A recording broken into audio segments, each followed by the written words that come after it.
Hi, thanks for watching. I appreciate you being here. Welcome. A few weeks ago, I started making some budget videos because I love watching those on YouTube. I love watching other people's budgets. I love watching how they spend their money. I love it all. So I thought that it would be a fun way for me to share and document my journey. But recently, I started thinking about expanding my budget series. And one of the things that I've decided to start doing was reveal my zero-based budget with you. In this video, I am going to go over what a zero-based budget is. I'm going to provide some background information on my family's own zero-based budget, and then I am going to do a detailed breakdown of the previous month's budget. But before we get into it, here's a little bit about me. Hi, welcome to my channel, and I'm glad to have you here. Here's a little bit about my family. Our household consists of myself, my husband, and my toddler. My mom also lives with us, but she's not included in our finances. My husband and I both went to graduate school, but we no longer have student loan debt, fortunately. I work in banking and he works in aviation. I handle all of the family's finances, and I love my role as the self-appointed CFO. I love talking about all things money, making money, saving money, investing money, and optimizing my portfolio and my finances in general. I look forward to taking you on a wealth building journey with us. I hope you enjoyed the videos and the channel as a whole, and I look forward to getting to know you. I am very open, so feel free to send me messages at any time or starting conversations in the comment section below. Okay, so what is a zero-based budget? A zero-based budget is a method where all of the expenses must be justified for every new period. Companies use that a lot, but individuals can use it as well. When companies use it, they typically make a budget for the entire year. Most individuals make their budget 1 month at a time. Even though some people do try and estimate a year-long budget, I happen to be one of those people, but the most accurate budget you are going to have is going to be month to month, because you never really know what might crop up besides your regular expenses. Usually a zero-based budget starts at zero and it ends at zero. The idea is that every dollar has a job. When you start your budget on January 1st, you don't have money left over from December 31st, because the idea is you put all of that December income to work. There is no such thing as idle cash in a zero-based budget. The money goes either towards bills, paying down debt, investments, or maybe even medium-term goals, the ones that are not long enough for you to risk putting the money in the market, but not short enough that you want to keep the money in cash. So what you would call a sinking fund. Whatever budgeting style you adopt, there are always some pros and cons. A benefit of a zero-based budget is that it requires you to justify a use for every dollar. That means you are less likely to have money sitting around that has no real purpose, and you are less likely to waste money. Of course, the downside is that it takes a little bit of time because it requires more work. If you have to force yourself to justify a use for every single dollar that comes in, there's a little bit more thinking that goes into it. But I don't think that the downside justifies not doing it. Here is the anatomy of our own zero-based budget. My family's zero-based budget is broken down into 3 main categories. The first one is bills. These are our obligations. We don't have a choice. We have to pay them. This is how we put food on the table. This is how we keep a roof over our heads. We also have sinking funds to meet medium-term needs. And then we also have investments. Investments, whether it is for college for our son, where we save in his 529, or money that we put into our brokerage account for long-term use. You will notice one thing in our zero-based budget is that we have a lot of credit card usage. The reason for that is because we put everything that we can possibly put on our credit cards, we do it. You are probably wondering, how does she eat? We don't see any grocery allowance. Well, that's because I pay for my food with a credit card, so I don't really spend cash on food. What ends up happening is I get a bill at the end of the month and I pay my credit card bill. The same thing for gas and household and personal care items, or any purchase really that allows the use of a credit card. For example, I had an issue with my sink a few months ago and I needed a plumber to come in. He came in, but he did accept credit card payments. Therefore, I paid with a credit card. That's not something that's going to come up as an individual breakdown in my zero-based budget. What we will see is the aggregate when I pay the credit card bill. I do have a separate budgeting mechanism that allows me to track my expense categories so I don't go over, but overall, you will not see it in this particular budget. The reason why we do that is because we want the points. We want the protection that using a credit card offers. You are much more protected and much more insulated when you use a credit card versus when you use your debit card or even when you use cash. And it also allows for better tracking. I am registered for one of these popular websites that allows you to track every transaction that you create, and by swiping my card, it gets uploaded to that website and I categorize it. Also makes the tracking much easier. Another thing that you will not see in my zero-based budget is things that are related to medical. The reason for that is it goes out, but it also comes right back in within a matter of days, since we use an FSA to file claims and get reimbursed for anything that we spend. The FSA money is still our money, but because it comes out of our paychecks before we ever get to see it, it's not cash that we ever have to really move around. A good example of that would be if I pick up my prescription at CVS. I have a $10 copayment on my prescription. I swipe my credit card for $10. I immediately get a receipt, and within a couple of days, I use that receipt to file a claim and get some FSA reimbursement. That FSA reimbursement goes into my account. I use that $10 towards my credit card bill. So although the money is moving, it's moving in and out in the same amount and it zeroes itself out. So for the sake of simplicity, anything that nets to zero, I completely exclude from this budget. All right, let's get to the previous month's $0 budget. If you are enjoying this video so far, don't forget to hit the like button so the algorithm knows that it's good. And of course, subscribe for more content. If you think any of the information that I provide here might be helpful to somebody else, be sure to share it with them. Okay, so on my screen here, you should be able to see the blank sheet for the zero-based budget for the month of August. On the top, you have the money in, money out, and then when I scroll down further, you'll see where I do savings and investments. I'm gonna try and keep this as streamlined as possible to avoid being too repetitive and to avoid the video from becoming too long. So I'm not gonna say how much I get from each rental or how much I get per paycheck. I'm just gonna do the categories total for the entire month. Starting with the total rental income for the month of August, the amount added up to $3,254. If you've seen any of the previous videos on the zero-based budget, you will notice that this is a lower amount. I actually have not received any income for the month of August for this specific property because I actually have a renovation going on because I had some issues with damage. I will make a separate video on that because that involves some insurance claims that I had to file, and it really just shows you the not so fun part of owning rental property. The next item on the list is my own personal income from work. That is after taxes, insurance, contribution. That's just the net amount that hits the bank account after all of the deductions have gone through. For this month, I received $4,523 in personal income from my regular job where I hold a normal W-2 job.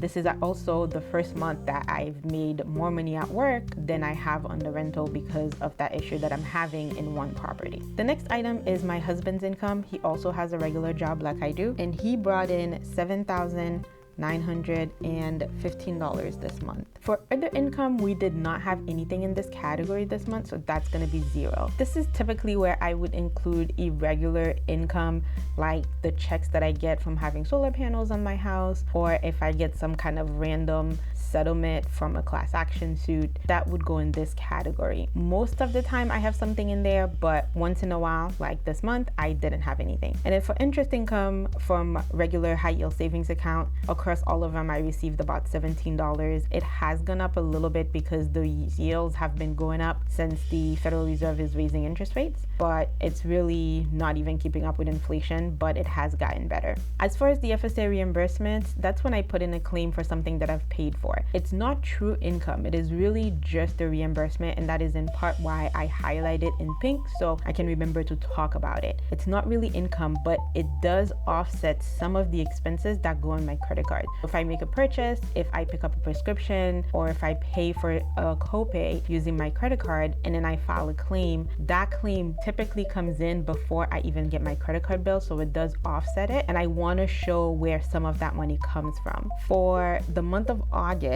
I received about $170 in claims. That leaves me with a total cash flow in of $15,870. And then as for money out, I have all of my expenses here. Starting off with housing, that is my mortgage, taxes, and then homeowner's insurance. All of it is escrowed into one nice neat package, and I only make one payment every month, $2,700. And then I also have expenses on the rentals. I have mortgages, taxes, insurance, etc. across all of them. And for the month of August, the total was $2,550. And then the third item is rental expenses. So that is maintenance, water, trash, landscaping. If you're looking at snow removal in the wintertime, and then common area electric. So anything that doesn't fall under the category of a mortgage, but that is also not the tenant's responsibility. That amount for me this month was $1,047. And then the next item on the list is daycare. Daycare is typically a pretty high amount, but as I mentioned in my previous video, if you saw my other budget video, I actually didn't have daycare for the full month of August. So my daycare bill was only $240. There is a specific story attached to that whole situation, and I am thinking about making a video on it, and there's definitely some drama there if that interests you. Next, we have the car note. That is $940. If you are interested in finding out how we have such a high car note, you can check out my video on the topic because I did make one. I feel like you can't tell people that you have a car note that is almost $1,000 and not tell them how it happened. So if you're interested, take a moment and check that out. I will be sure to link it in the description box below. Next, I have the American Express Gold Rewards card. The acronym here that you see, PIF, it means that it's paid in full. Every time I say a payment amount for a credit card, that is the full amount that I am paying. We don't carry credit card balances. Also, you will notice that there are some expenses that normal people have that you'll see that I don't have. That's not because I don't actually have them. That's because I put them on my card so I can get the points, and then I pay the card in full. Grocery shopping, eating out, paying for the cell phone bill, all of that goes across the different cards, specifically based on what kind of rewards I get. If you're wondering what does she spend on groceries, etc., it all goes on the card. I mean, I could tell you what I spend on groceries. I do know what it is, but that would make this video way too long. So to keep it short and sweet, the total for the American Express card this month was $3,887. We also have a Chase Sapphire Reserve card that we use as a backup card to the American Express, and for this month, the total on the Chase Sapphire Reserve card was $713. We have a Bank of America card that we don't really use that often. We only use it once every couple of months because we want to make sure that it stays open. It's one of our oldest cards, and we have also a really high limit on it. Based on the age of accounts and on the available credit, it looks really good on our credit report. We don't want it to be closed, so we keep it open. We rarely put anything on it because the rewards are not that good. This month was another month that we didn't put anything on it, so that was $0. I have a Target Red card, which I only use if I'm buying something from Target and I want the 5% discount. There was nothing this month, so again, that is $0. The bill that we paid for our electricity in August added up to $47. And then we also have insurance for our vehicles and personal items. So to insure 2 vehicles and all of our personal items that the homeowner's insurance does not cover, the total for this month, which is the same as almost every month, $220.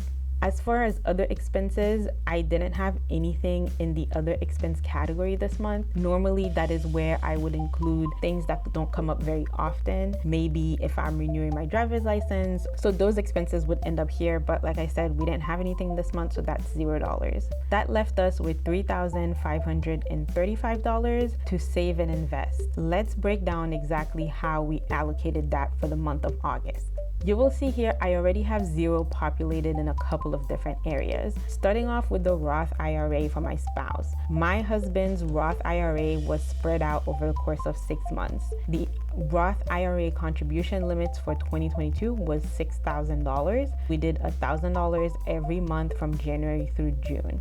And then for myself, I had the bright idea of contributing and investing all of the $6,000 on the first business day in January. And as you can see, based on the performance of the market between January and today, that was a terrible mistake. I have essentially seen, you can bet your last dollar that I will never do this again. I don't care about the 2/3 of the time that lump sum works better. Once you've been burned by the 1/3, you are just scarred. And it's not like I ever really benefited from the 2/3 of the time because I've always done dollar cost averaging. The first time I decide to do a lump sum, of course, the market decides to go into correction territory and into bear market territory. I have learned my lesson. I have been burned and I will not do this again. All of that to say that at this point, I have nothing else to contribute to either of those accounts. But we do have a 529 for my son. He is 2 years old. He'll be heading off to college in about 16 years. So we are saving for that. For this month, I decided to put $1,287. I know this sounds like a weird number, but that's mostly because I have to put in $167 every month into a specific account because the cap for getting a deduction in my state is $2,000 for a particular kind of account. So if you take 2,000 divided by 12, that's 167. So I at least have to put $167 in one account, and then I contribute any extra money that I might have into the other account. As far as the brokerage goes, we have had a brokerage account for a long time, but we weren't really diligent about saving in the brokerage account. We were mostly focused on our employer-sponsored retirement plans.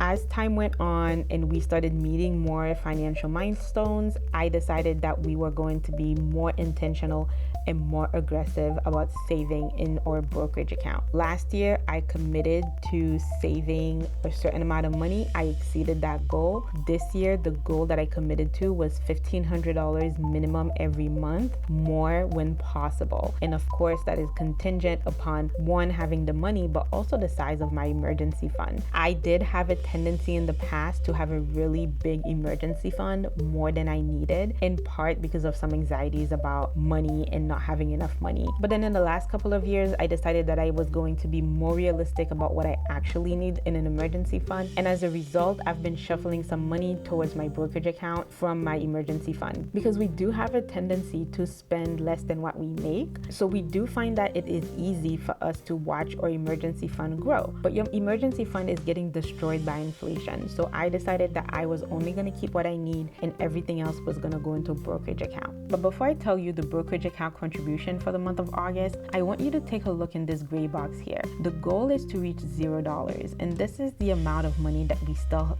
have left to play with, $2,248. But for the month of August, I actually contributed $3,000 to my brokerage account. You will see that number changes to a negative number. We don't want a negative balance because that tells us that we spent more than we came in, but we also don't want a positive balance because that means that we didn't maximize and optimize our funds. But what I did was I went straight into my emergency fund that I felt was getting too big, and I took out that $752. So that brings our final balance to $0. As you can see, my sinking fund, I did not put anything in it. And then for the Treasury I bonds, that's one of the ones that were pre-populated with a $0 amount. I have already maxed out my I bonds capacity for this year, so there's no more room for me to add anything else. This is it for this month's zero-based budget. I hope you enjoyed the video. Let me know if you have any questions, comments, or feedback. I look forward to hearing from you, and I will see you in the next one.